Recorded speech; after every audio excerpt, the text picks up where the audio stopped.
एक तरफ केंद्र सरकार कह रही है कि देश में पेट्रोलियम पदार्थों की कोई किल्लत नहीं है और दूसरी तरफ देश के प्रधानमंत्री नरेंद्र मोदी का बयान कि युद्ध का असर लंबा चल सकता है। आदरणीय सभापति जी, वर्तमान संकट ने पूरी दुनिया की इकोनॉमी को हिला दिया है। अभी तक पश्चिम एशिया में जो नुकसान हुआ है उससे रिकवर होने में भी दुनिया को बहुत समय लगेगा। भारत पर इसका कम से कम दुष्प्रभाव हो, इसके लिए निरंतर प्रयास किए जा रहे हैं। तो सवाल ये है, क्या संसद में कुछ और चुनावी मंचों पर कुछ और बोला जा रहा है? अंतर्राष्ट्रीय बाजारों में कच्चे तेल की कीमतें लगातार बढ़ रही हैं, जिससे अमेरिका और यूरोप जैसे देशों में हलचल मची हुई है और अब इसका असर भारत में भी साफ दिखाई देने लगा है। सरकार के दावे अपनी जगह हैं, लेकिन जमीनी हकीकत कुछ और कहानी बयां कर रही है।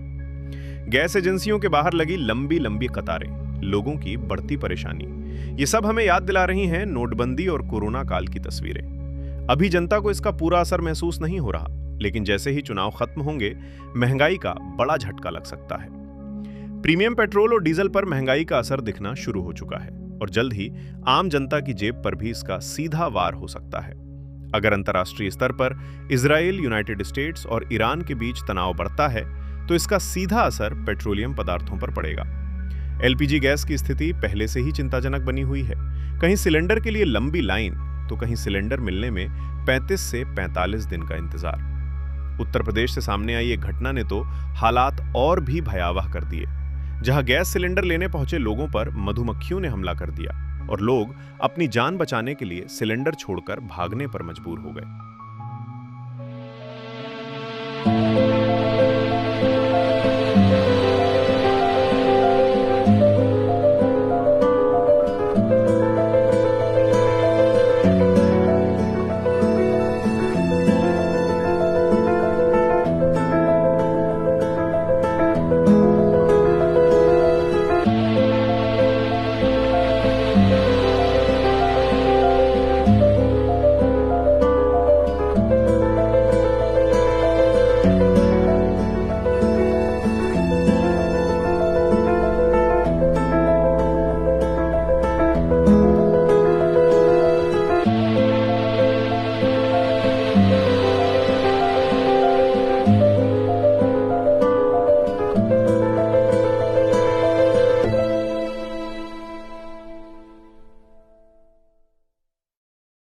सवाल यह है, क्या सरकार जमीनी सच्चाई से अनजान है या फिर सच्चाई को छुपाया जा रहा है? अब हर परिवार को अपने रसोई बजट पर दोबारा विचार करना होगा, ताकि एक गैस सिलेंडर कम से कम 1 महीना और 10 दिन तक चल सके, क्योंकि आने वाले दिनों में पेट्रोलियम पदार्थों को लेकर स्थिति और भी गंभीर हो सकती है। कैमरामैन के साथ मैं जनसंवाद 24x7।